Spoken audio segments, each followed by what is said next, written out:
Hola, hola, hola. Veamos aquí. Hola a todos. Seguramente me siento un poco más cómodo con un lápiz en la mano que con un micrófono. Igual voy a tratar de contarle un poco mi experiencia como diseñador industrial. Mi experiencia, pero desde un punto de vista un poco nuestro, digamos. Si bien hace muchos años que vivo en Milán, creo que es importante contarle desde un punto de vista así un poco lejos, como el que tenemos nosotros los que vivimos al sur del mundo, ¿no? Seguramente no es lo mismo lo que nos puede interesar a nosotros desde aquí que lo que les puede interesar a alguien que vive en Alemania o que vive en Italia, porque hay muchas cosas que se dan por descontadas desde allá que desde aquí no lo son tanto.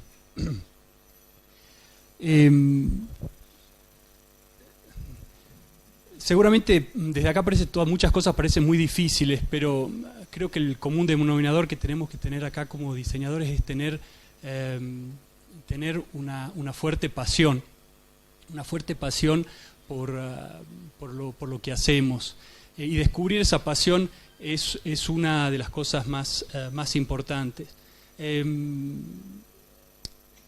Yo les quiero contar un poco mi experiencia. Yo desde niño he tenido esta extraña enfermedad que es la curiosidad, ¿no? La curiosidad que me hacía quizás no aceptar, no entender cómo estaban hechas las cosas.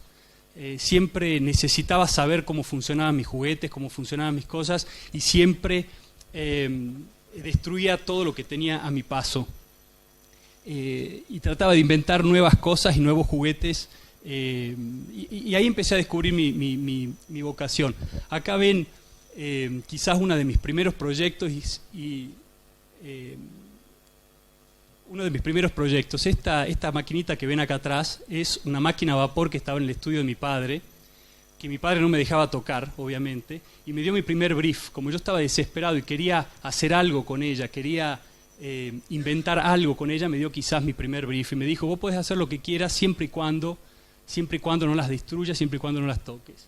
Entonces acepté el brief, acepté ese compromiso y después de muchas pruebas y error agarré un pedazo de auto de Fórmula 1 que tenía, que era un Elf, con unas cuerditas de cuero.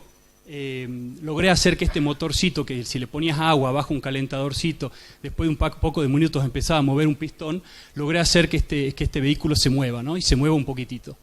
Sin romper lo que me había dado mi padre. Y ese día mi vida cambió, porque me di cuenta que cuando uno tiene una idea y la persigue, quizás puede crear algo. Y esa sensación de crear es una sensación un poco embriagante, bastante única, y que es la que he seguido toda mi vida y es a la cual le he dedicado toda mi vida. Quizás en un modo un poco inconsciente y un poco no premeditada, esa situación, querer crear cosas, me ha llevado a cambiar mi vida en muchos sentidos. De hecho, que yo nací en Salta, es una ciudad al norte de la Argentina, a la altura de Antofagasta, una ciudad hermosa donde el clima es lindísimo, tiene muchas maravillas, pero de industrial no tiene absolutamente nada. Es una ciudad ganadera y de turismo. Entonces esta pasión por crear, por hacer cosas, me llevó sin lugar a dudas a tener que primero transferirme a estudiar diseño industrial a una otra ciudad que fue Córdoba, y luego transferirme a la ciudad de Milán a hacer un máster en diseño industrial. Y toda mi vida fue condicionada por esta necesidad, ¿no? Y eso es lo que le vengo a contar este proceso. No es una cosa inmediata, pero un proceso que quizás a quien está empezando le puede servir de inspiración en creer en sus propias pasiones y de dedicarle tiempo y confiarse de esas pasiones. Entonces, para desarrollar un poco la charla, me transferí a Córdoba, donde estudié diseño industrial. Después fui a la ciudad de Milán, hice un máster en Domus Academy, que es una prestigiosa universidad de Milán. Y ahí poco a poco encontré en Milán un lugar donde pude empezar a expresarme, a expresar esta vocación, esta pasión, porque era un lugar quizás un poco más fértil, donde había una realidad industrial con los ojos un poco más abiertos y más atentos hacia el diseño. Entonces empecé a hacer quizás mis primeras muestras, empecé a presentarme en primeros concursos internacionales, y poco a poco empecé a tener un pequeño lugar que me dejaba expresar. Si bien Milán tiene una fama de una ciudad extremadamente fría del punto de vista humano, para mí fue completamente lo opuesto. He tenido mucha suerte, he encontrado personas realmente maravillosas que desde el inicio de mi carrera, como Pablo Rizzato, Alberto Meda, me han permitido trabajar con gente realmente increíble, y así empezar mi actividad profesional. Actividad profesional que he basado sobre algunos conceptos que no sé si están de todo claros, pero trataré de contárselos del modo más claro posible. ¿Si puede ser un poco más de agua?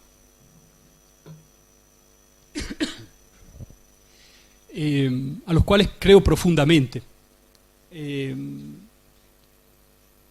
El diseño no es ponerle lápiz de labio a un gorila. Muchas veces te puede venir un cliente pidiéndote, mira, tengo esta idea, me gustaría que me la hagas linda, vos que tenés la mano, podés hacerle una buena forma. Yo creo que es completamente el contrario. O sea, para mí el diseño es tratar de encontrar como el alma que hay dentro de una idea, y cuando uno tiene esa alma, logra encontrar esa alma, poco a poco se exterioriza en sus planos superiores, poco a poco va yendo hacia el exterior hasta que se exteriorice y se plasma en una forma. Entonces para mí el diseño va desde la esencia hacia el exterior, nunca desde afuera hacia adentro. Por eso yo no creo en ese modo de diseñar un poco genial en la cual agarro y exprimo una forma en una servilleta y la pongo en la mesa y eso fue el acto genial de un diseñador. Para mí el diseño es mucho más que eso. Por eso digo también que el diseño es una disciplina holística, es una disciplina que comprende muchos saberes, y ahí digo y les insisto con mucha fuerza, no tengan miedo de expandir su conocimiento para todas las direcciones y en todos los sentidos. A veces uno tiene miedo de perder el tiempo, pero hay que dejarse llevar por la curiosidad. La curiosidad te lleva a veces a lugares muy interesantes, y cualquier cosa que uno aprenda, créanme, todo lo que yo aprendí en mi vida, todo me ayudó al próximo proyecto que estoy haciendo. Siempre encontré un modo de poder aplicar, o siempre en algún modo influenció algo que he aprendido al nuevo proyecto. Entonces, si tienen que dedicar tiempo a la filosofía, háganlo. Si tienen que dedicar tiempo a una nueva técnica de fabricación, háganlo. Y así como en mi estudio tengo máquinas de prototipación o fresas a control numérico, y al mismo tiempo una gran biblioteca donde inspirarse. Esos extremos creo que son necesarios, porque al final de cuentas el diseño es poner en armonía muchas disciplinas, disciplinas humanísticas, disciplinas técnicas, y creo que es fundamental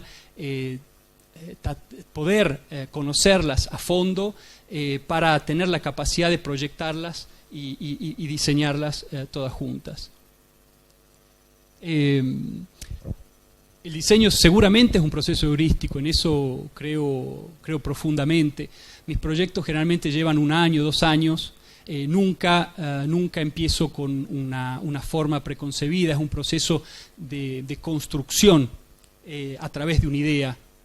Encuentro una idea y empiezo a probarla con millones de pruebas y errores, millones de prototipos, cientos de prototipos, que me van llevando poco a poco al resultado final. Es como un proceso como de escultura intelectual y física, que poco a poco te permite llegar a una forma final. Y no hay que tener miedo a errar, por eso el errar a veces es lo que te permite encontrar seguramente el camino justo. Yo no tengo miedo a errar y a probar muchas veces. Lo que voy a hacer ahora es voy a hacer un recorrido a través de mis proyectos, un recorrido un poquito histórico. Muchas gracias. un recorrido un poquito histórico porque tiene la intención de mostrarles que quizás una carrera no se construye en un proyecto, una carrera se construye en varios proyectos, y no desde el inicio uno tiene la oportunidad de la vida. A veces el inicio la oportunidad es muy chiquita y hay que saber aprovecharla. Una empresa cuando confía en ti no te da un cheque en blanco por primera vez, tiene que haber una confianza, tiene que haber una serie de proyectos que ratifican lo que vos hiciste. Entonces les muestro un poco el proceso por el cual también creo que mi entendimiento del diseño poco a poco ha ido cambiando o ha ido evolucionando, siempre manteniendo una especie de relación muy seria con los conceptos que les conté al inicio.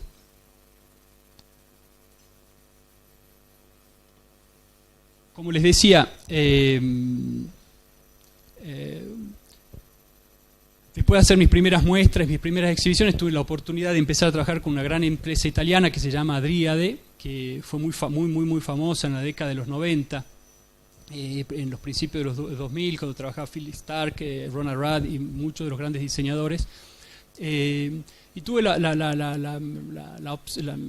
esta idea. Yo sabía que ellos necesitaban un portarrevista, entonces me puse a pensar en este nuevo portarrevista, y como siempre trato de empezar de una idea, por más que sea chiquitita, por más que sea pequeña, pero es sobre ella la que trato de construir el proyecto. Sin una idea no me puedo empezar a mover, me pierdo en el mundo de la nada. Y acá era muy simple. Para mí el concepto era este: las revistas tienen un gran trabajo, son muy bonitas. Muchos diseñadores de gráficos dedican tiempo a diseñar las copertinas. Y esa copertina, las tapas, y esas tapas van perdidas en portarrevistas que apilan las revistas una detrás de la otra. Entonces trataba de entender cómo se podía llegar quizás a disponer, a pasar un display de estas imágenes, de estas revistas, y hacerlas, y hacer de eso un objeto.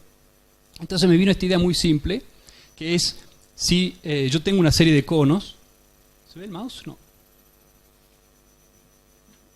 Si yo tengo una serie de conos y realizo un corte vertical, empezando en la parte exterior, yendo hacia la parte interior, ese cono se transforma de una superficie horizontal a una superficie en B. Entonces eso me permitía reproducir el gesto muy simple que uno hace cuando pasa una revista. Yo cuando paso una revista la pliego en la parte posterior y la estructuro. Entonces con esa simple y estúpida idea logré hacer una especie de flor donde con un gesto podía poner todas las revistas en torno a este eje. Acá también, bueno, es una idea muy simple, pero que genera genera un modo muy diferente de reaccionar con el objeto. Es un objeto que se construye, no solamente lo diseño yo, sino también lo diseña el usuario final, que es quien dispone las revistas, que las puede disponer en diferentes modos, de modo organizado, como una flor, o eligiendo también las imágenes de las revistas, cambia su color o su estética. Y bueno, y siempre con una dimensión muy clara e industrial, tratando de entender cómo están hechas las cosas hasta el último detalle. Yo amo profundamente dedicarle tiempo al detalle de mis objetos. Creo que todo tiene tener una coherencia, desde el concepto general hasta sus detalles, cómo es fabricada. Por eso es muy simple, son 3 piezas. Disculpen. Son 3 piezas que se repiten modulares, un objeto muy fácil de transportar, y bueno, y este es el resultado. Aquí ya empieza a existir la esencia un poco de mi pensamiento, seguir una idea, no tener una preconceptualización formal. La forma va a nacer a través de este proceso.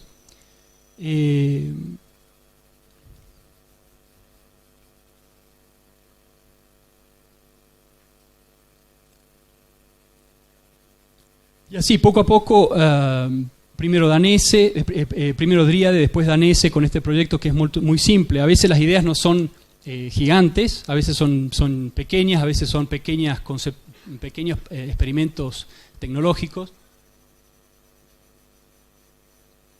Como en este caso, era el inicio del corte láser de la chapa.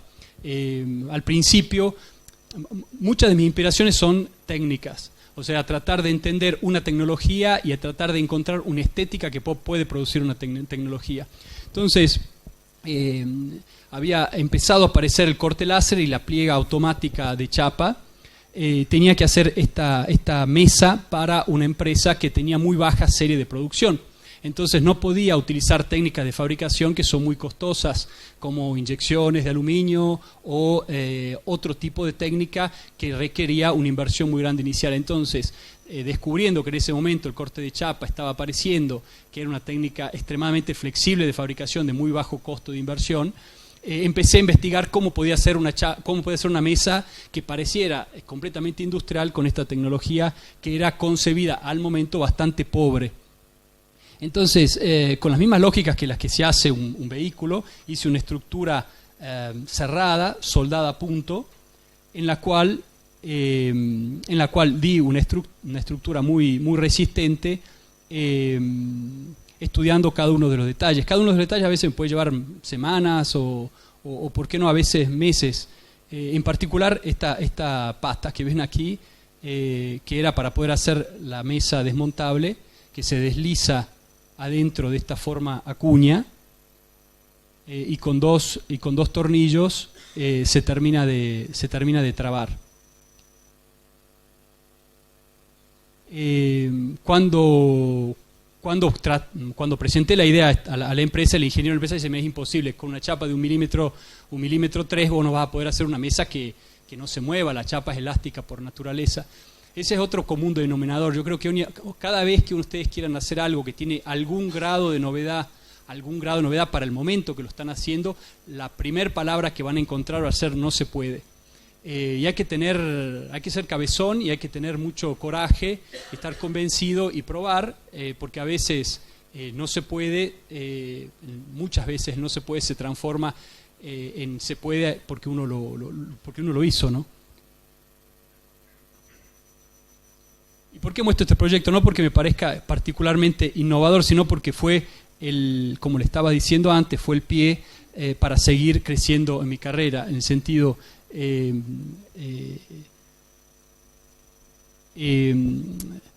este proyecto estuvo hecho para Danese. Danese era una empresa muy famosa de la historia italiana, que había trabajado Bruno Munari y grandes de la historia del diseño, y la dueña es Carlota de Bevilacqua, que es la mujer del dueño de Artemide. Artemide es una de las empresas, o la empresa de iluminación más grande que hay en el mundo.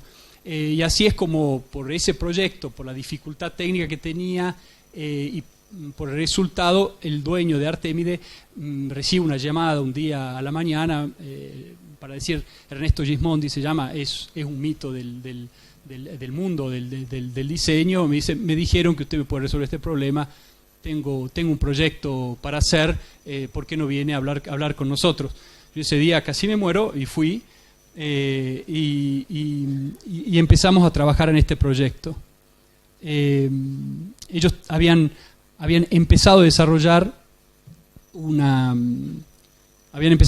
lámpara, una tax lamp, ¿no? Una lámpara de escritorio. Y habían hecho este pequeño prototipo que tenía algunas ideas interesantes, pero que en líneas generales no funcionaba y no podía funcionar porque tenía algunos errores bastante fuertes a nivel lógica de funcionamiento. Y aquí es donde vuelvo a hacer hincapié sobre este punto. La curiosidad, siempre déjense llevar por la curiosidad, porque alguna vez le va a servir lo que la curiosidad le hizo aprender.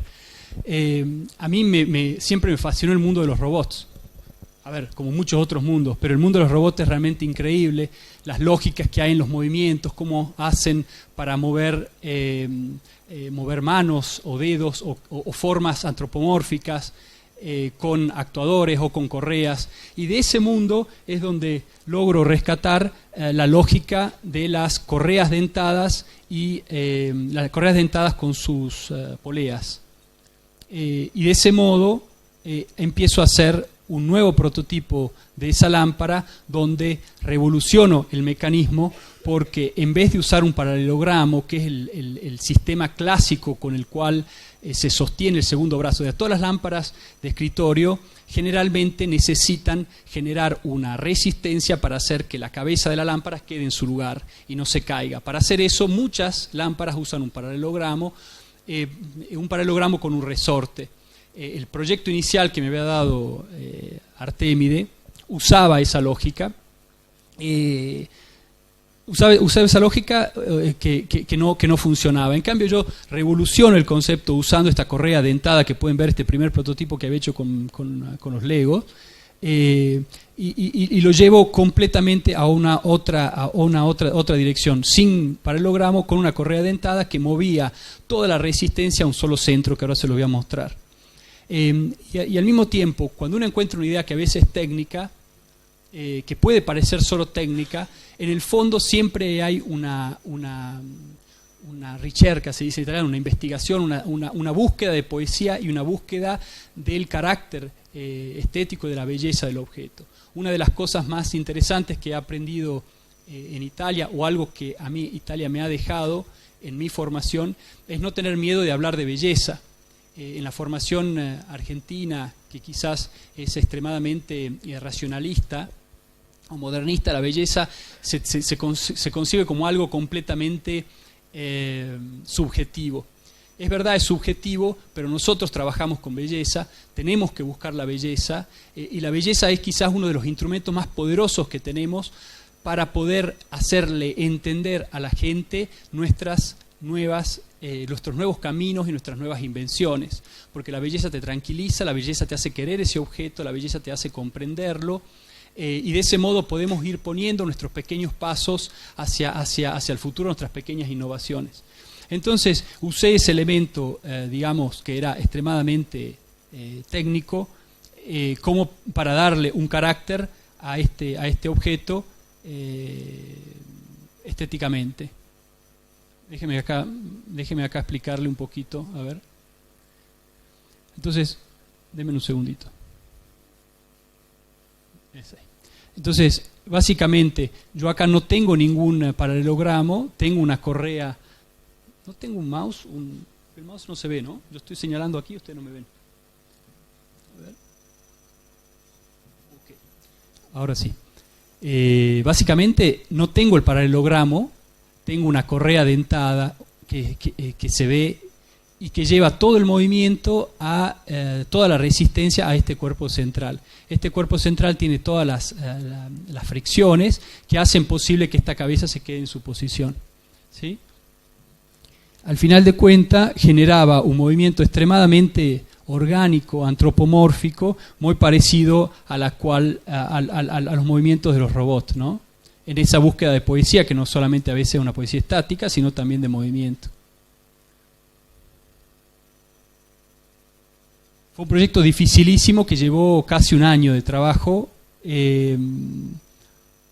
porque parte del brief de la empresa era usar los viejos focos E27 con 150 vatios. Y una de las cosas más difíciles de ese tipo de lámparas es disipar el calor que genera esa lamparita. Y acá este proyecto fue un gran fracaso. Fue al Salón del Mueble, tuvo un éxito increíble en la prensa, estuvo en el catálogo, pero no se fabricó. Pero aprendí muchísimo, por eso se los cuento. Aprendí muchísimo que uno tiene que ser mucho más cabezón de lo que yo creía.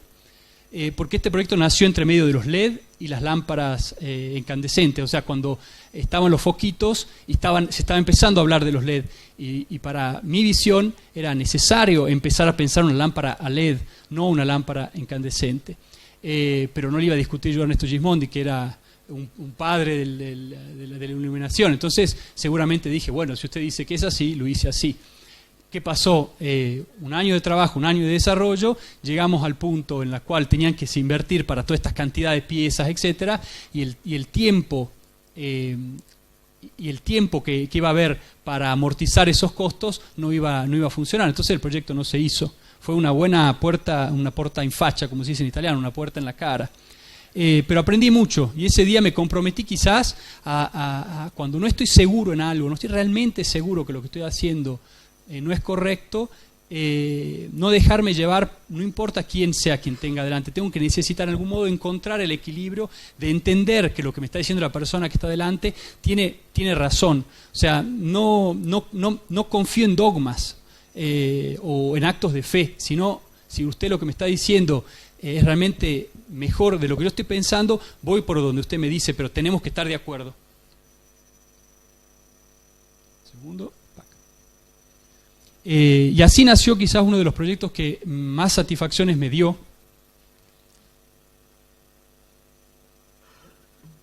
que se llama Hope.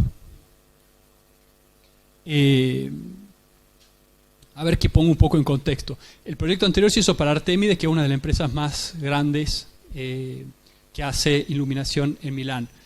Hay otra empresa que se llama Luceplan, que era el sueño de mi vida trabajar para ellos, porque la visión que ellos tenían era muy parecida a la mía. Aparte porque había trabajado Alberto Meda, que es una persona que yo respeto muchísimo. Entonces, las cosas de la vida, viendo estas actividades que yo había hecho, la empresa me llama y me dice, mira Francisco, tenemos hace mucho tiempo un tema que no podemos resolver, que nos gustaría hacer hace 20 años, que nosotros queremos hacer una versión moderna de un candelabro. Pero para nosotros es muy difícil, o sea, nosotros somos unas empresas conocidas por lo que hacemos, pero tenemos una belleza, es una belleza muy particular, tienen y cuentan una especie de estética que está unida siempre a la tecnología, o sea, no es una empresa decorativa. Y el candelabro, por su naturaleza, como pueden ver, es un proyecto muy y extremadamente decorativo. Entonces, no era para nada fácil encontrar la idea que podía unir estos dos puntos que estaban tan lejos uno del otro, ¿no? Y acá de nuevo, la curiosidad. Un día en una fiesta de una amiga mía, mientras que todos estábamos bailando, yo me quedé enamorado de un almohadón inflable. Era un almohadón inflable en PVC, de un kitsch único, pero que tenía una superficie en PVC que tenía unas lentes Fresnel impresas en la superficie. Entonces parecía tener en la mano una pelota de cristal y en realidad pesaba nada. Y, ¡wow! ¡Qué maravilla! ¿Qué es esto? ¿Cómo es? ¿Qué pasó? ¿Qué es lo que hace que esto sea así? La lente Fresnel. ¿Qué es la lente Fresnel? Bueno, la lente Fresnel no la inventé yo, obviamente, pero tiene más de 200 años y es la que se usa para iluminar en los faros. Me imagino que en la Patagonia hay varias de estas. Pero básicamente, ¿qué es? Es la desmultiplicación de una lente esférica, veamos, de una lente esférica. Es el corte transversal y la proyección de ese corte a una superficie plana. Entonces, de ese modo, con una superficie plana, yo tengo el mismo efecto óptico de una lente esférica. Entonces, imaginemos que una lente así puede pesar 1 kilo, una lente así pesa 10 gramos, ¿no? Entonces, ahí uniendo al entendimiento de qué es un chandelier, qué es un candelabro, que ahora se lo explico. El candelabro hace una tipología de iluminación muy particular. Ilumina espacios de fiesta, para eso nació. Uno tenía muchas velitas, porque en la época cuando nacieron no había las lámparas eléctricas, tenía muchas velas y a las vueltas cristal de Bohemia o cristal veneciano que hacían que esa vela se refleje en el cristal y haya muchos reflejos y haya una percepción de mucha cantidad de luz muy festosa, se dice en italiano, alegre, muy alegre. Entonces dije, ojo, quizás hay una oportunidad proyectual acá. Si yo logro retirar completamente el peso del cristal, el costo del cristal, la complejidad del cristal con una lente Fresnel y poner esto a la vuelta de una lamparita, quizás en una de esas se logra hacer un proyecto moderno. Era una oportunidad, era una incógnita total, era partir desde una simple idea. Y así partimos. Esto fue un proyecto que llevó casi 3 años de desarrollo.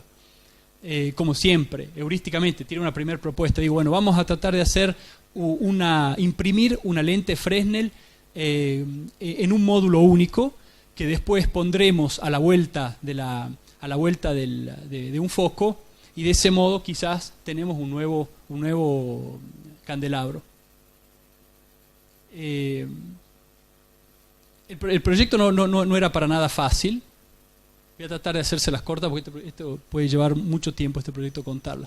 Y toda curiosidad siempre me ayuda a desarrollar mis proyectos. Por ejemplo, acá tenemos otros puntos de inspiración que es muy interesante, son los diseños de Haeckel de las diatomeas. Las diatomeas son organismos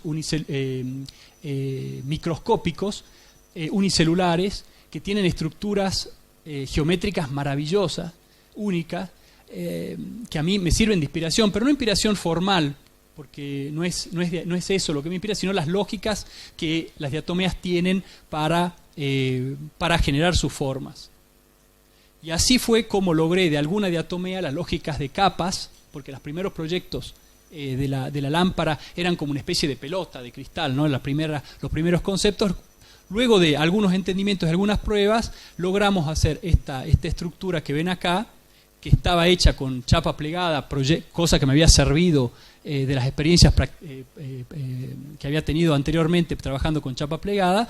Lograba con una simple pliega generar de los puntos en el espacio con un ángulo preciso al milímetro para poder posicionar estos módulos, posicionar este módulo en el espacio, ¿sí?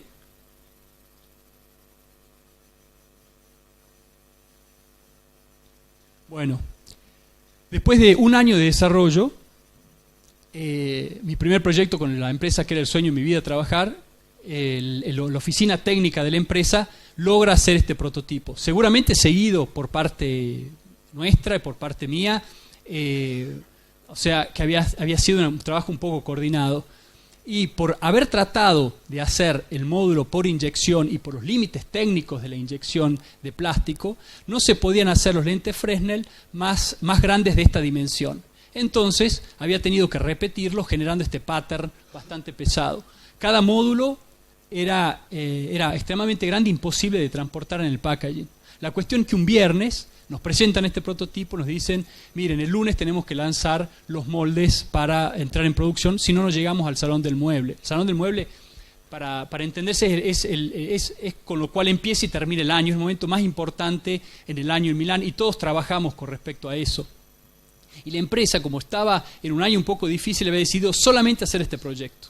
Entonces tenía toda la presión arriba mío, mi primer proyecto. Era viernes, el lunes se lanzaba los moldes y eran 300.000 euros en costos de molde.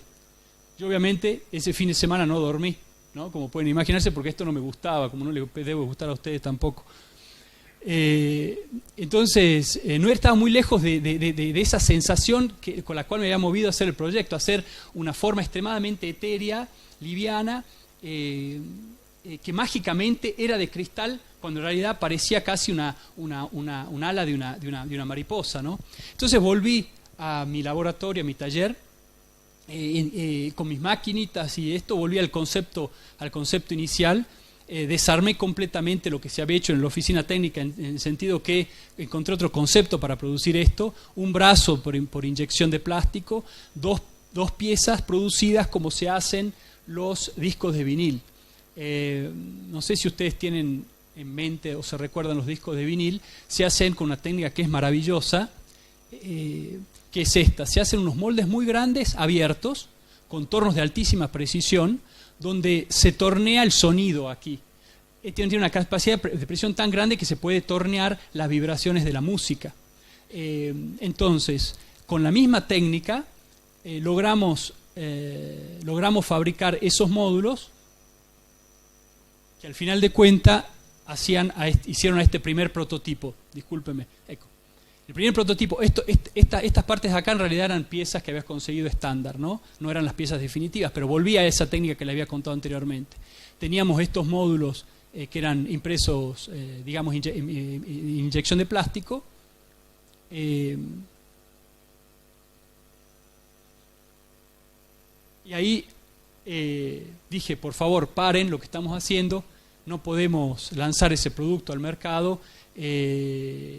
Entonces me puse al frente de la empresa y dije, no podemos hacer esto. Tuve la suerte que la empresa fue tuvo grande visión y dijo, bueno, vio el prototipo que les presenté, o sea, eso fue un martes, paré todo el lunes, no se lanzó el molde, el martes les mostré este prototipo y dijeron, bueno, vamos a ir por este camino. Y fuimos por ese camino, encontramos en Alemania, cerca de la Foresta Negra, encontramos un excelente productor de lentes que hacía lentes para las 6, que logró fabricarnos esta óptica que diseñada por nosotros.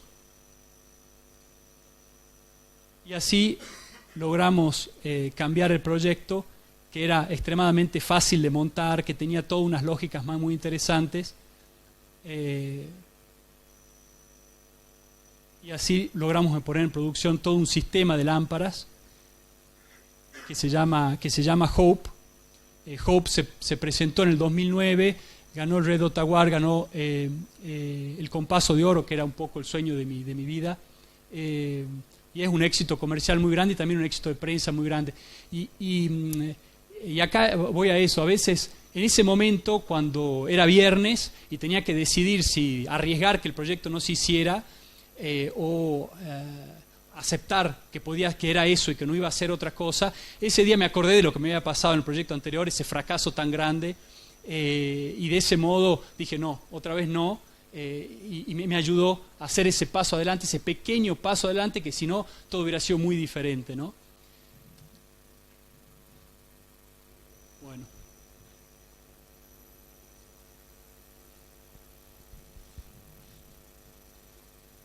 Y así como les voy contando un poco cómo es un proceso, como de poco a poco uno como va tratando de entender un poquito más este trabajo que es tan difícil, ¿no? El trabajo de ser diseñador industrial. Y ahí se pasa a un punto sucesivo en el cual, digamos, si en el proyecto del fracaso del Artemide me había focalizado sobre el detalle, en el proyecto con Hope había logrado, gracias a las experiencias pasadas, tener una visión un poco más amplia y tratar de imponer una visión. Quizás acá es un paso más adelante, tener una visión también quizás más de contexto y darle un brief a la empresa. Este brief lo generé yo, tratando de llevar a la empresa a entender nuevas relaciones con la sociedad, con lo que decía un poco Felipe, nuevas relaciones con el cambio del mundo en el cual vivimos, que a veces la empresa, por estar metida en su realidad, en sus problemas cotidianos, no puede. El diseñador tiene esa capacidad, como es curioso, como vive el mundo, cómo se mueve, tiene esa capacidad de tratar de entender para dónde está yendo el mundo y contarle a la empresa con sus propios productos para dónde puede ir. Entonces, de un análisis parecido al que hacía Felipe, en el censo, las casas son siempre más chicas, ¿sí? Entonces, la gente tiende a tratar de sacar las paredes, ¿no? Trata de unir los espacios. Yo uno la cocina con mi living, pero al final de cuentas siempre me queda alguna necesidad de división y no ha nacido ningún objeto para cubrir esa necesidad.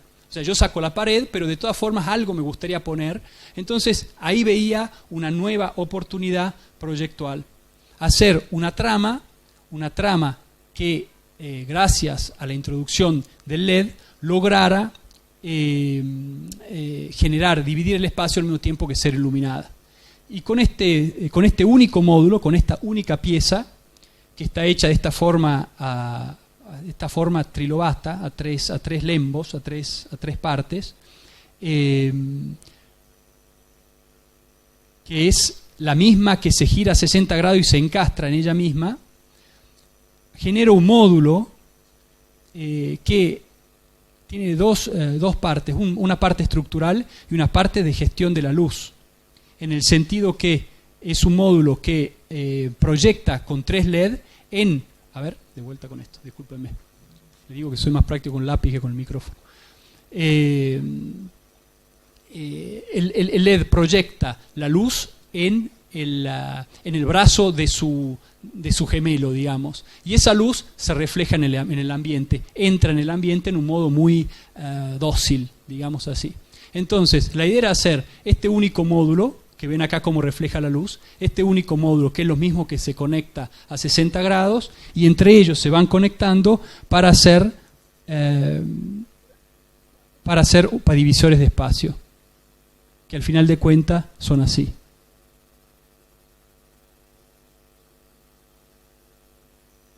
Entonces, esta es una nueva tipología de objeto, una nueva tipología de iluminación que no existía hasta ese momento, que no existe.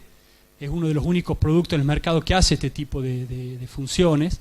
Básicamente es un divisor que va colgado desde el techo, que estructuralmente es bastante rígido.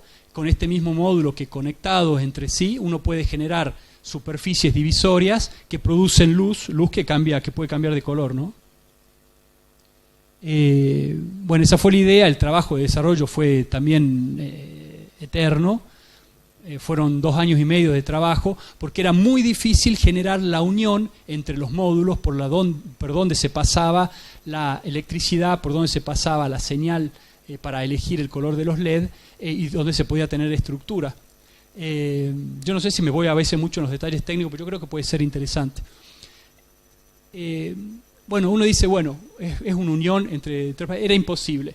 En ese momento la Lucheplan había sido comprada por la Philips, entonces dijimos, bueno, quizás los técnicos de la Philips nos pueden decir cómo hacer este proceso, que era un problema muy, muy difícil. Nos dijo, olvídense, es imposible, no van a poder resolver ese problema porque en 9 milímetros que tienen de altura no van a poder enganchar estructuralmente el módulo, pasar la electricidad, pasar de todo, no hay modo.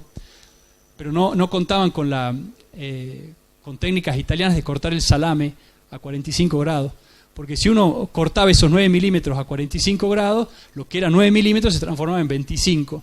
Entonces así en 25, con este enganche bastante simple, nosotros logramos generar suficiente superficie de contacto. A ver si tengo alguna foto que se vea. Suficiente superficie de contacto. Ahí está el salame. Suficiente superficie de contacto donde estos peines se ponían en contacto con los otros y trabado mecánicamente muy fuerte pasaba electricidad, señal de los LED y estructura.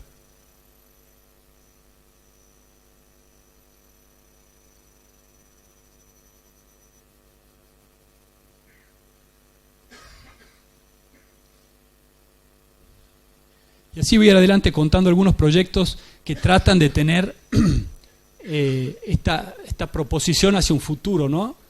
Proponerle a la empresa hacia dónde puede ir el mundo. Y que es muy interesante y creo que es un rol muy importante del diseñador. El LED en el mundo de la iluminación cambió todas las lógicas con las cuales estaba hecha la iluminación hasta el momento. No es que las cambió, propuso nuevas reglas. Y sorprendentemente, el 90% de los diseñadores están haciendo lámparas a LED con lógicas del principio de siglo, de la lámpara incandescente.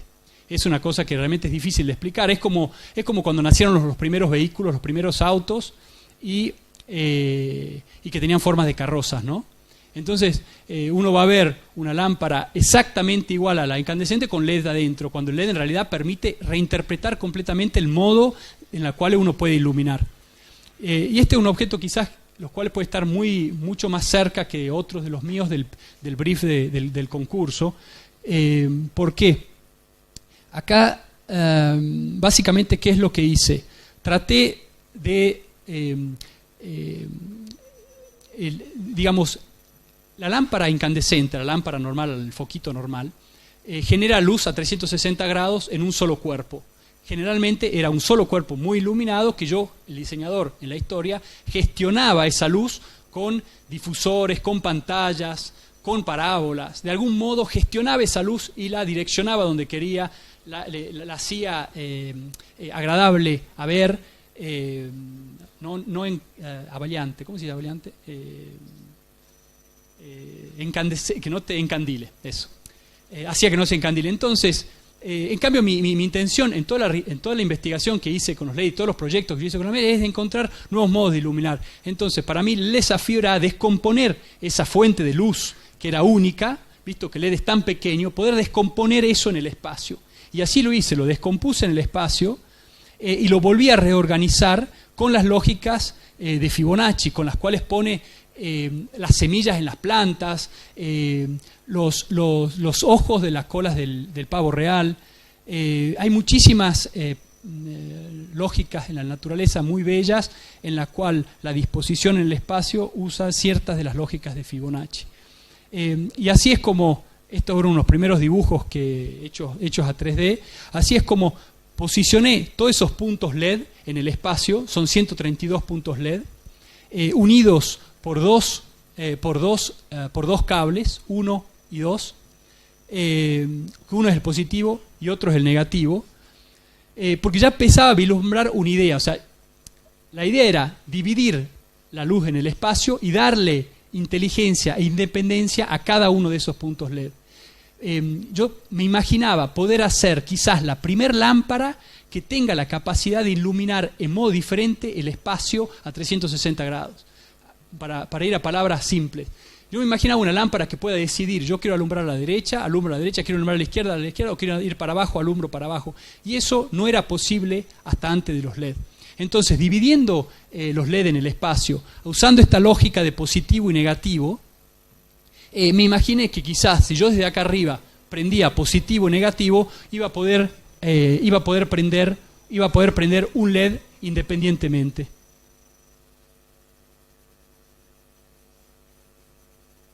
Fue mucho más complejo que eso, pero funcionó. Logramos meter un grupo de gente que trabajamos con electrónica y al mismo tiempo diseñando el objeto. Entonces, logramos hacer que a través, voy a ir al detalle, espero no pasarme en el detalle. Básicamente hicimos lo que hacen las pantallas de LED gigantes. Se hace una especie de ciclo muy veloz de 1500 MHz, en la cual en cada uno de esos ciclos se puede prender uno u otro de los LED. Entonces es un ciclo muy muy rápido, en lo cual yo elijo cuál de esos 132 LED prender. Es tan veloz que nuestro ojo no lo ve. Entonces así sí, eligiendo cuál LED prender, yo estoy prendiendo, todos esos LED que ven ahí prendidos están siendo prendidos y apagados a un ciclo de 1500 MHz más o menos. A ver si vemos este videito. Entonces, de ese modo, a través de una central muy, muy simple, ya estábamos haciendo este prototipo con el cual, decidiéndolo desde la computadora, podíamos decidir prender un pattern o prender otro pattern, iluminar un pattern o iluminar otro pattern.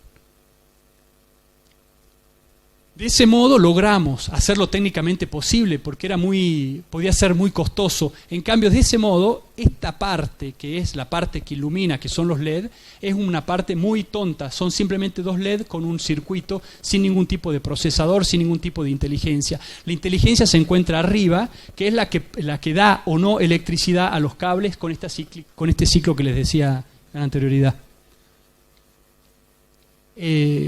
Esta es parte de los prototipos, esta red de positivos y negativos que pone los LED en el espacio.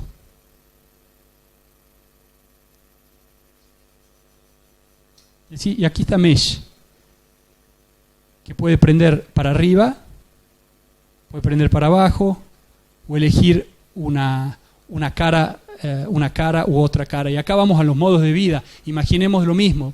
Tenemos un espacio común, el comedor y el living. Esta lámpara está puesta arriba del comedor. Quiero comer y agarro y pongo una luz indirecta, pero después me voy a ver la televisión y no quiero que la luz me rebote en la televisión. Entonces, con una app agarro y elijo qué tipo de escenario de iluminación tiene mi lámpara.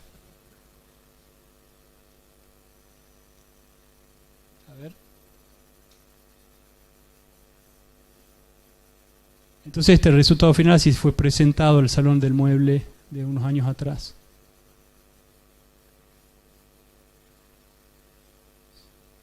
Se trabó el video. Bueno, ahí está.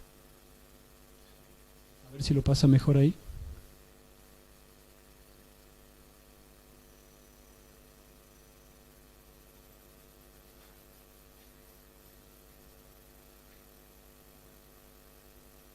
Bueno, esta era la app donde yo podía seleccionar cómo iluminar o no el espacio. Esta lámpara la presenté el año pasado y ganó el Red Dot Award Best of the Best y ahora estoy yendo a New York a presentarla, que la presentan ahora en Estados Unidos.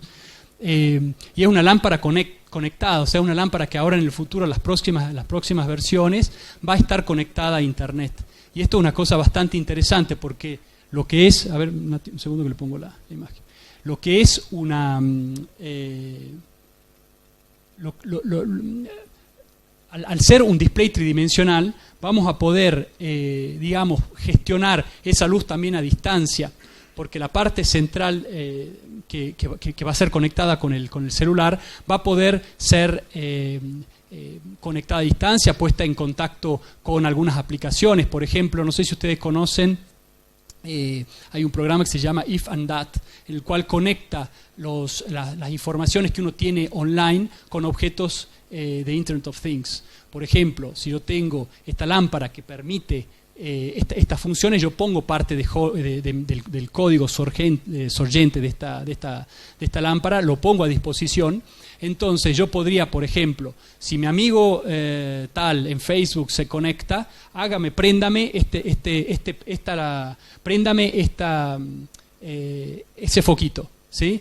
O si hoy, porque tengo mi actividad, mi tracker, mi aparato que me traquea cuánto camino, cuánto no camino, si hoy no me moví, no me pongas luz a la noche, no me dejes que me des luz a la noche, o dame menos luz, o dame más luz, ¿entiendes? Entonces, acá es donde empieza a ser un objeto que sí, que está conectado a nuestro mundo digital, que es un mundo que va en paralelo, pero que en lógica no está muy en contacto o no se ha unido al mundo de los objetos. Es muy difícil encontrar ideas que valgan la pena hacer y que no caigan los gadgets. Por eso el trabajo que tiene que hacer es muy difícil. En este caso son pocas las ideas que yo encontré que, bueno, esto sí vale la pena que sea usado, ¿no? No sé, se conecta mi hija que está en el otro lado del mundo, se conecta a internet y yo quiero hablar con ella, bueno, ahí sí, haceme 3 llamados, así yo me doy cuenta y me conecto inmediatamente con ella. O estoy lejos y estoy llegando a mi casa, prendete antes que yo llegue, porque puedo poner con el tracking de mi celular, decir que cuando yo estoy llegando se prenda la lámpara. O me voy de vacaciones y pongo algún video o algún canal de televisión online con su secuencia que haga que se prenda y se apague, así parece que hay alguien en mi casa porque está la televisión prendida, ¿no?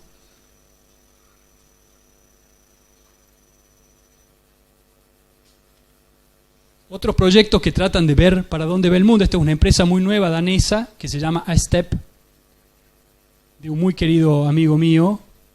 En la cual es una empresa que se presentó por primera vez en el Salón del Mueble este año y yo tenía muchas ganas de hacer este proyecto, que era un proyecto que pone muchas lógicas y muchos conocimientos en una solo objeto. Básicamente quería hacer la primera lámpara que pueda generar su propia energía eléctrica.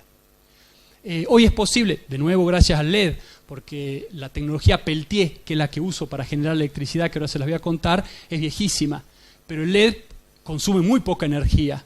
Entonces hace posible que un sistema que fue dejado de lado o que no fue utilizado, sea utilizado porque el LED tiene sus características. O sea, con este sistema nunca hubiera podido prender un foquito normal, pero sí podría haber prendido unos LED, que es lo que estamos haciendo acá. Básicamente, ¿qué es lo que hago? Usamos la energía que hay adentro de una llama. A ver, voy a ver el concepto inicial. Unimos 2 mundos muy lejanos. El primer modo que se iluminó el mundo, que fue a través del fuego, y la última tecnología, que es la iluminación a través del LED. En los países nórdicos, que es donde es esta empresa, que es danesa, se usa muchísimo iluminar los espacios con el fuego, o sea, con la llama, con una pequeña velita.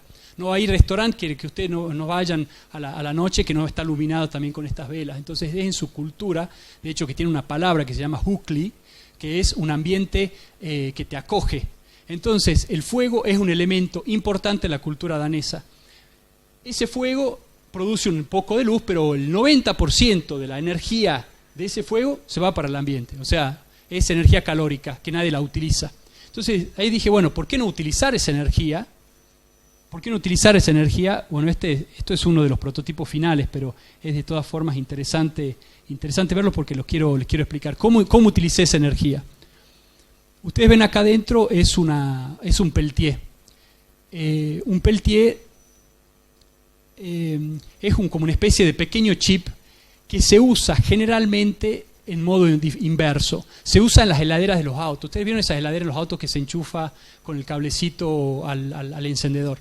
Esa heladera, al recibir energía, el Peltier genera una cara fría y una cara caliente. La cara caliente generalmente le meten un ventilador, así la cara fría es más fría y la parte fría va para la heladerita. Si uno agarra ese Peltier, el mismo, le pone calor de un lado y le pone frío del otro, genera electricidad. Entonces eso es lo que hice.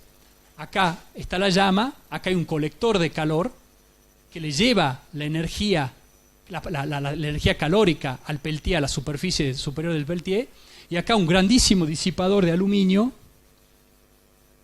que es el que, digamos, a través de tirar la energía calórica, difuminar la energía calórica en el ambiente, logra generar un delta T, un delta de temperatura muy interesante. Logramos generar un delta T de 100 grados. Entonces, con ese delta T de 100 grados, generamos energía suficiente para prender 24 LED, ¿sí? Y para cargar una batería que estaba en una batería que luego puede cargarte un celular cuando uno va a conectarse con el celular. Entonces, para decirle cómo son mis procesos, este fue mi primer prototipo, ¿no? Pero funcionaba. Esto es un disipador de un procesador de computadora, esto es un tarrito con un cosito, un Peltier en el medio, y miren, voilà, andaba. Después, hacer de esto un proyecto llevó 2 años de prototipos, pruebas. Se me fue, ahí está. De prototipos, pruebas de diferentes tipos, pero funciona. Es una pequeña lámpara que se puede usar independientemente en el espacio, que esto es una cosa interesante. A veces uno, cuando empieza a utilizar una tecnología, acepta ciertos costos, ¿no? Haber aceptado iluminar con electricidad, iluminar con fuentes eléctricas, aceptamos el costo de tener un cable, y ese cable es un límite muy grande. Y bueno, y hemos desarrollado todas las lámparas en el futuro pensando ese cable, y bueno, vivimos así. Este proyecto es una oportunidad, es una nicha de mercado, no es para hacer todas las lámparas porque es imposible, pero sí es la posibilidad de desprender ese cable, arrancarlo, genero mi propia energía, genero mi propia luz. La energía que me sobra te la puedo dar para un celular. Entonces este objeto puede estar en un bar, en un restaurante, en una terraza de mi casa. Cuando voy afuera pongo este objeto que me da una atmósfera fantástica y me genera luz. Entonces es como que uno, cuando va proyectando, va entendiendo un poquito más, ¿no? O sea, cada proyecto uno no empieza sabiendo, lo va entendiendo de a poco. Y también como tu carrera, cada proyecto te ayuda a entender un poco más y a hacerte preguntas que son un poquito más grandes, un poquito más difíciles de responder. Y la pregunta más difícil de responder, que creo que más de uno se la habrá hecho, es ¿por qué hacemos lo que hacemos? A ver, ¿qué estamos haciendo acá en este mundo como diseñadores? ¿Cuál es nuestro rol?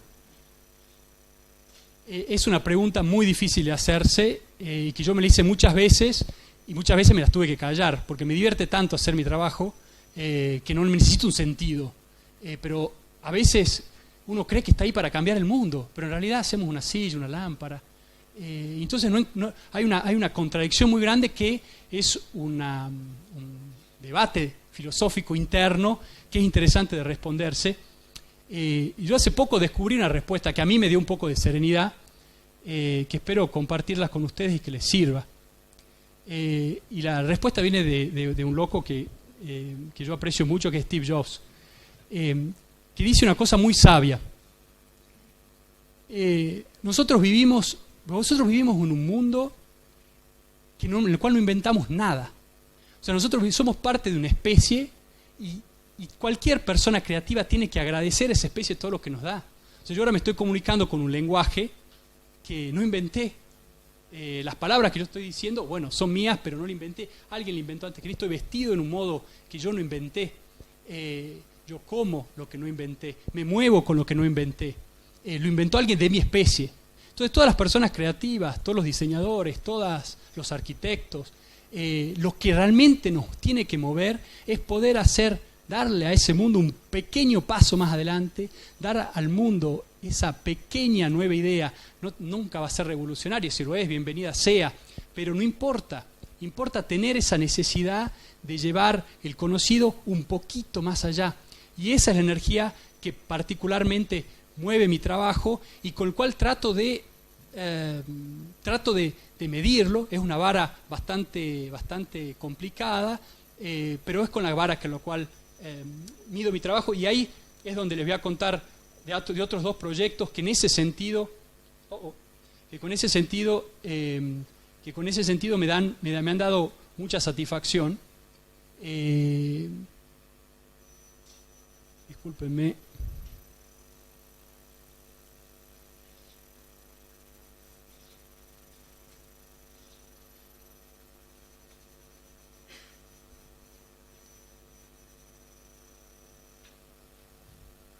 Acá hay algo que no está funcionando, un segundo,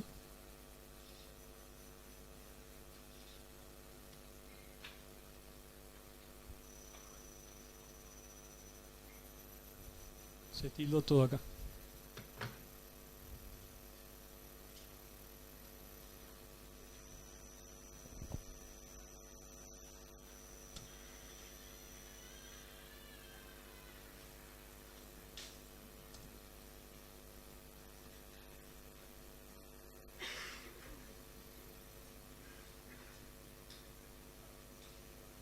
Ahora sí.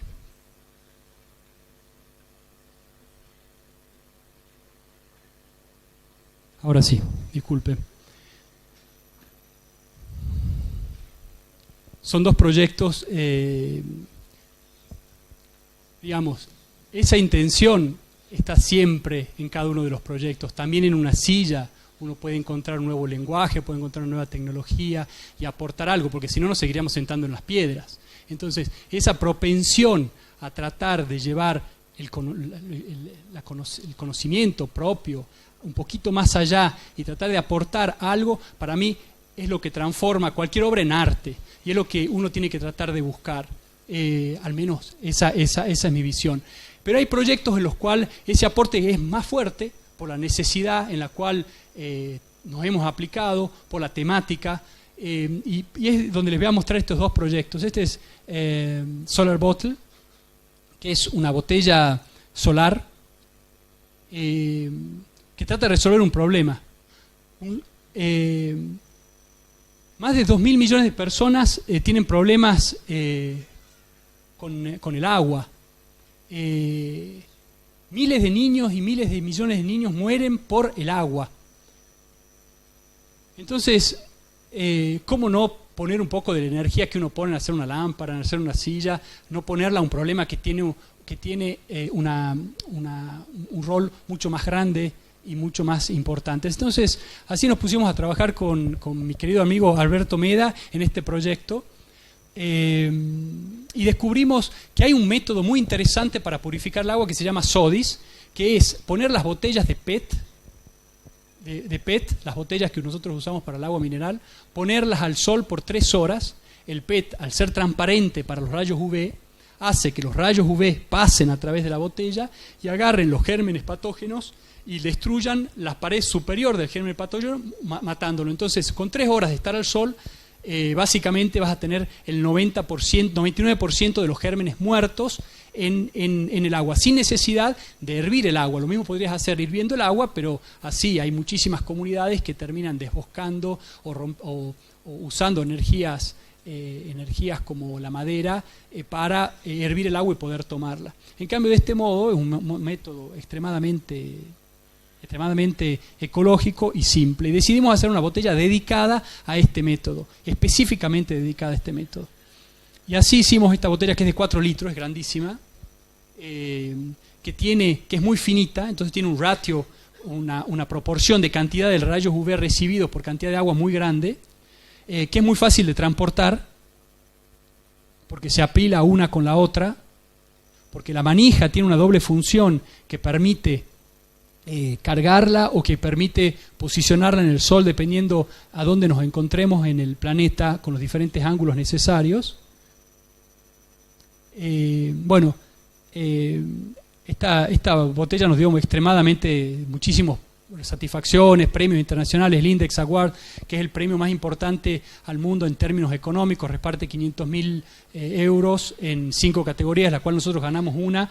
Con lo que ganamos empezamos a tratar de hacer este proyecto realidad. Fue dificilísimo. ¿Por qué fue dificilísimo? Porque no teníamos el partner, la empresa. Muchos de estos proyectos que tienen una dimensión social muy grande, es muy difícil después encontrar una partner que le vea un potencial, porque, como es lógico, las empresas se mueven por profito, por guadaño, por ganancias. Si no logras tener un proyecto que genere ganancias, es muy difícil que una empresa se interese. Entonces, hablamos con montones de empresas, con Philips, con montones de empresas, era muy difícil encontrar apoyo en ella. Entonces nos fuimos moviendo solos, fue muy difícil, hicimos prueba de, digamos, no les voy a contar los detalles, pero hace desde el 2007 que seguimos en este baile, tratando de hacer que este proyecto sea realidad. Inventamos un sistema para garantizar que el agua está limpia, haciendo cómo, trabajando con algunos científicos del Observatorio de Brera, logramos patentar y diseñar un sensor que acumula la cantidad de rayos UV. Básicamente, ¿cómo funciona? Yo pongo la botella al sol, después de 3 horas de recibir la cantidad necesaria de rayos UV, empieza a cambiar de color y cambia de color. Entonces así yo sé que puedo tomar el agua. Luego de hacerlo funcionar, de ver y tomar el agua y sacar el agua, yo giro la botella del otro lado, se resetea por los rayos visibles del sol, se resetea, vuelve al color original y lo puedo reusar hasta 50 veces. Con ese sistema nosotros estamos tratando de quizás de conseguir algún partner que nos acompañe en este proyecto, porque da más seguridad a la hora de usar el producto. Una de las primeras críticas que nos habían hecho era, bueno, nosotros lo hacemos, ¿y qué pasa si alguien se muere tomando esto porque lo usó mal? ¿Entendés? Entonces yo no me puedo hacer responsable de eso, o sea, voy a ayudar y después voy a tener un juicio porque alguien se murió. De este modo tratamos de garantizar que el método va a ser aplicado correctamente.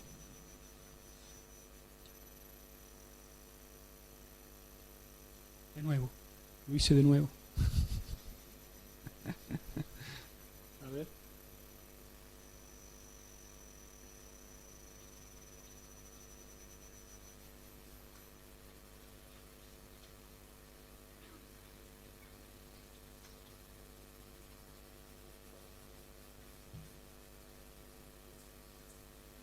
Y de nuevo lo hice. Vamos a tener que hacer de vuelta el...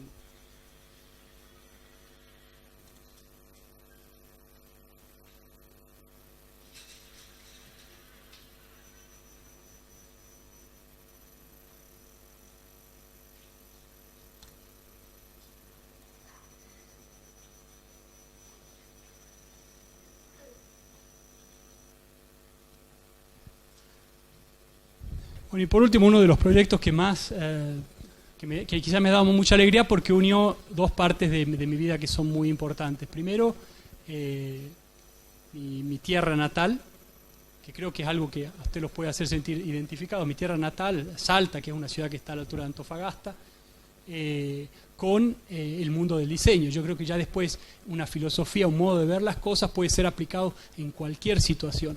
Y así es como hicimos allá por el año 2004 este proyecto, que fue muy interesante porque trató de dar trabajo a gente que en ese momento no lo tenía. Saben que en ese momento había una crisis muy grande en Argentina, y con una galería de Milán muy linda que se llamaba Sumampa decidimos emprender este camino de tratar de usar del diseño y generar un proyecto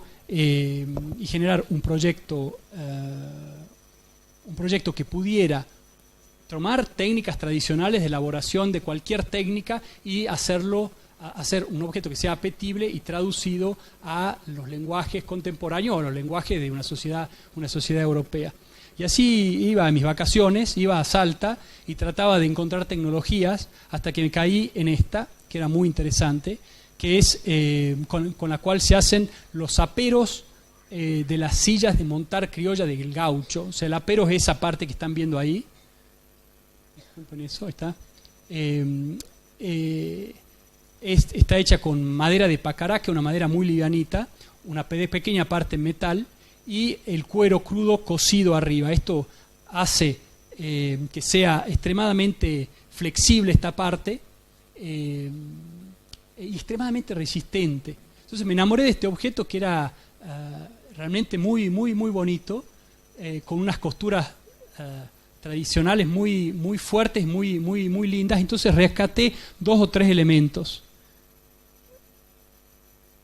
la doble curvatura, la costura y la costura. No es fácil hacer doble curvatura en producción industrial. O sea, si ustedes imaginan objetos que tienen doble curvatura, o estuvieron hechos por control numérico o salieron de un molde. Pero no es fácil hacer doble curvatura. Entonces vi una oportunidad. Diseñar también es eso, ¿no? Ver dónde hay algo que tiene un gran potencial que lo podés exprimir. El cuero crudo, les cuento qué es. Vuelvo para atrás.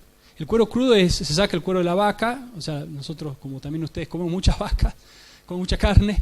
El cuero sobra y bueno, hay dos modos de usarlo: o a través de procesos químicos, que se hace el cuero curtido, o en este caso el cuero crudo, que es simplemente con un proceso que le saca el pelo y queda este material con este color que es realmente muy interesante, que tiene una propiedad muy interesante, que es la de contraerse. Se contrae más o menos un 8%, un 10%, y se lleva todo lo que esté en el medio.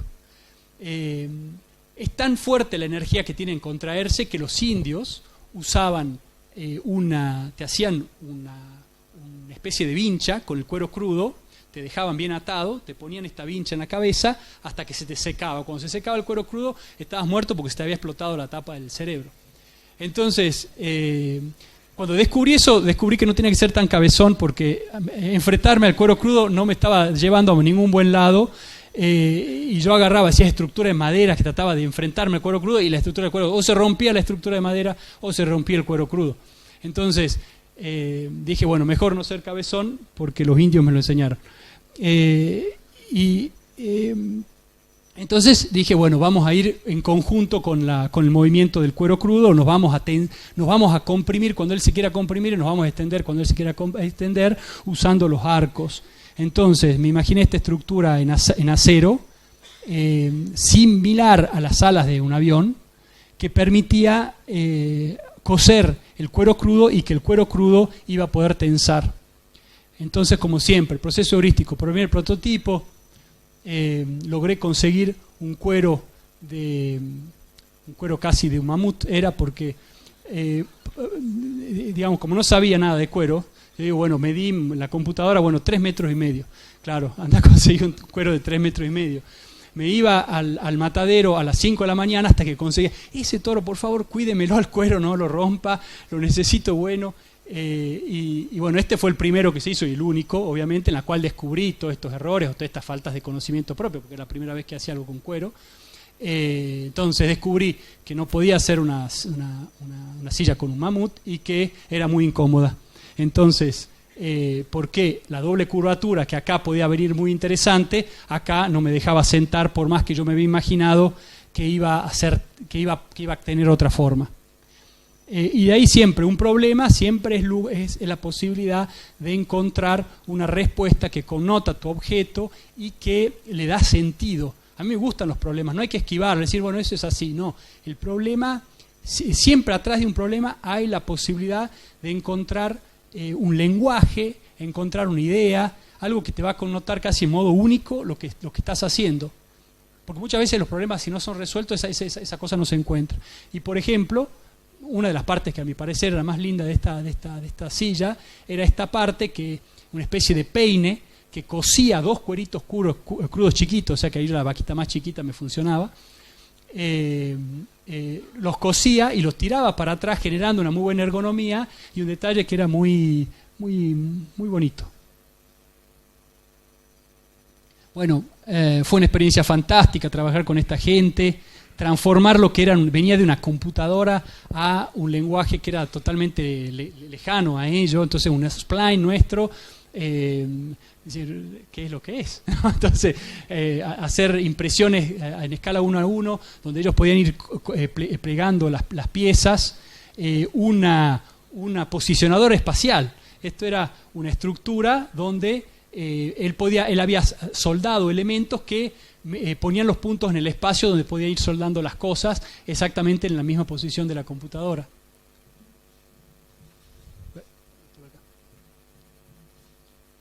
Bueno, fue una gran satisfacción. Esta es la grandísima tecnología con la cual habíamos decidido ir al Salón del Mueble. Y fuimos al Salón del Mueble, tuvo muchísimo éxito, recibimos premio, empezamos a vender, vendimos la silla a diferentes países, a Dinamarca, a Australia. Fue una experiencia realmente muy, muy, muy rica y con muchísimas satisfacciones. La cara de la gente, no sabían para qué era esta reposera, decían. Pero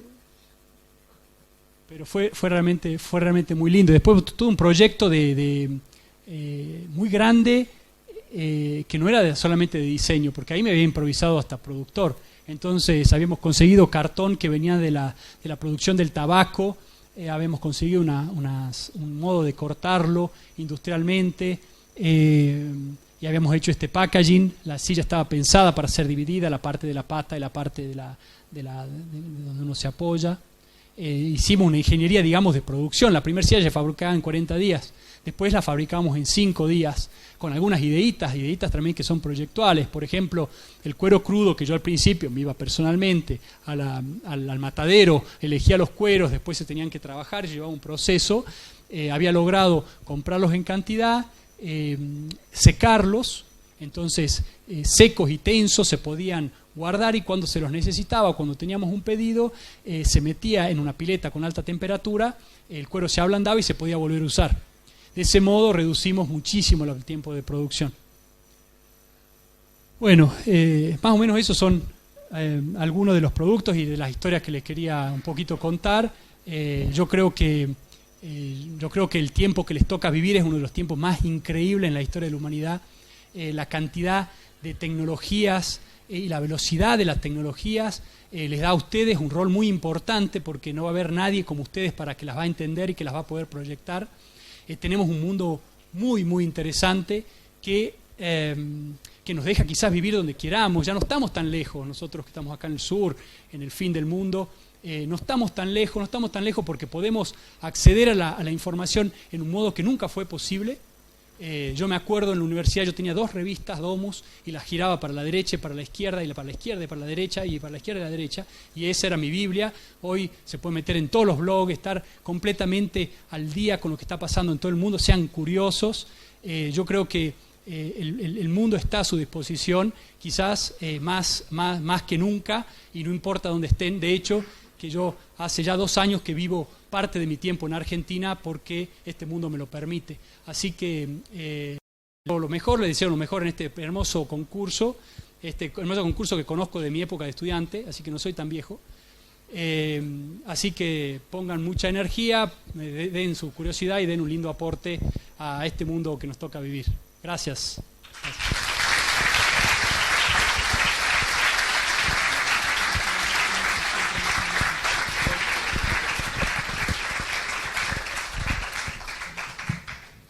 Bueno, muchas gracias, Francisco, por compartir tu historia con nosotros y, digamos, todo el proceso creativo de tus diseños. Creo que fue una inspiración para todos los que estamos acá en la charla y también para todos los que nos siguen por streaming. Y bueno, creo que hay muchos acá que van a estar interesados en hacerte alguna pregunta de todo lo que nos contaste, así que te vamos a robar unos minutos más para las preguntas. Te invito acá. Con mucho gusto. Es una alegría. Hola, muy buenos días. Hola. Agradecerte primero que hayas venido a darnos la charla y por mostrarte tus productos. Tengo una pregunta. Vi que en base a tu experiencia la gran parte de tus proyectos demoran una gran cantidad de tiempo. Nosotros tenemos 2 meses para hacer maciza, lo que claramente es una diferencia abismante en cuanto a desarrollar el proyecto. ¿Qué nos recomiendas tú o cómo ves tú en base cómo proyectas tu creatividad, enfocarnos en esta producción de maciza. Yo creo que, insisto, yo espero que ustedes hayan ya sido muy curiosos, porque yo creo que el tiempo que te toca vivir y por tu edad, todas las tecnologías que pueden llegar a ser aplicadas a este brief, ya las tenés que conocer. Si bien vos tenés 2 meses, tenés quizás 26 años de vida que te han permitido entender esta temática. Yo creo que es una temática que está muy a flor de su piel, porque es muy contemporánea y porque son objetos que ustedes usan muchísimo. Entonces, tratar de entender cómo vive el mundo digital, cómo puede transformarse y unirse el mundo matérico, es algo que creo que tiene que estar en el flor de piel de su generación. No es fácil, no es un tema fácil, no es un tema fácil hacer cosas inteligentes e útiles, es muy fácil caer en el gadget. Tengan cuidado de eso, es lo único que les puedo decir. No sé si te respondo. 2 meses es poco tiempo, pero no se está pidiendo un producto industrial, se está pidiendo un producto que va en un concurso. Si te dedicas con energía, seguramente vas a poder hacer, fíjate, todas mis ideas han tenido un punto inicial sobre el cual después he construido. Ese punto inicial es importante, que haya una buena idea, ¿me explico? Con el cual podás construir tu discurso, después vas a poder cambiar 10 veces tu forma o lo que sea, pero para mí creo que va a ser muy importante esa fuerza, es decir, bueno, esta persona entendió algo que es interesante de ser contado.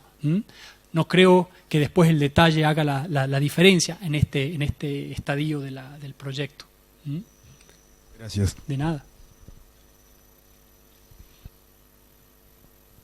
Yo tampoco me animo a hacer preguntas, así que no los juzgo.